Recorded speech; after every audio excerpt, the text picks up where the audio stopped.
ចឹងសម្រាប់បាទ Arsenal វាគឺជាបទពិសោធន៍មួយដែលឲ្យលោក Arteta ឲ្យយល់ឲ្យច្បាស់ថាតាមពិតទៅពីរដូវកាលបានកន្លងផុតទៅហើយដែលលោក Arteta នេះបាទមិនច្បាស់ការនៅក្នុងចំណុចណាបាទមិនច្បាស់ការនៅក្នុងចំណុចចិត្តនៅក្នុងចង់បានពៀន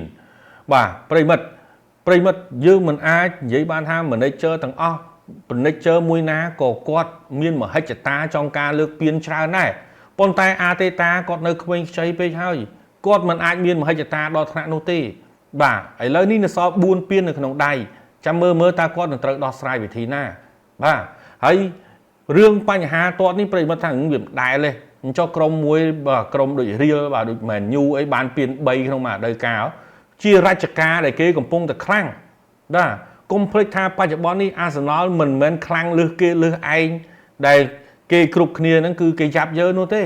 ការប្រកួតប្រជែងគឺនៅមានមិនមែនគ្រប់កីឡាករ Arsenal គឺសុទ្ធតែជាខ្លាំងនោះទេបាទប្រិមិត្តក៏បានឃើញដែរស្ថិតិត្បិតតែ Arsenal ពិបាករកគ្រាប់បានគេពិបាករកគ្រាប់ចូលប៉ុន្តែ Arsenal ក៏មិនមែនស៊ីគេដាច់នោះដែរ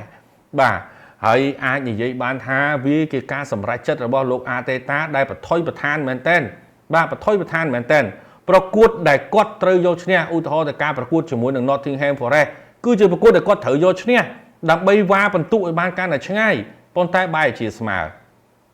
ដោយហេតុតែប្រកួត UEFA Champions League នៅក្នុងសប្តាហ៍មុនហើយការប្រកួត UEFA Champions League នេះសួរថាបន្ទុកគាត់មិនអីបន្ទុកគាត់សុវត្ថិភាពទៅហើយគាត់ចាំតែយកឈ្នះនៅក្នុងយប់នេះ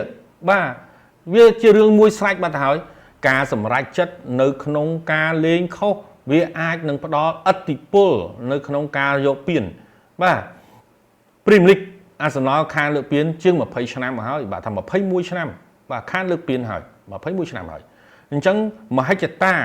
បាទនៅក្នុងការចង់បានពានច្រើនវាមិនមែនជាភាពងាយស្រួលនោះទេបាទត្រូវតែទម្លាក់ខ្លះដើម្បីឲ្យកីឡាករបានសម្រាកបាទមិនមែនគ្រប់ការប្រកួតទាំងអស់កីឡាករលេងទាំងអស់ទេវាគឺជាតិចនិចឬក៏ជាយុទ្ធសាស្ត្របាទសម្រាប់ manager នីមួយដើម្បីក្លឹបខានទៅលើកពាននេះយូរហើយអញ្ចឹងត្រូវតែលើកពានហ្នឹងបាទអញ្ចឹងត្រូវតែប្រឹងដើម្បីយកពានហ្នឹងដល់ខ្ញុំក៏លេខទៅមើលលោក Arteta ក្នុងការដឹកនាំ Arsenal គិតតែពីដាក់កីឡាករលេងបាទដូចលេងមួយ Chelsea League Cup អីក៏ដាក់កីឡាករឲ្យលេង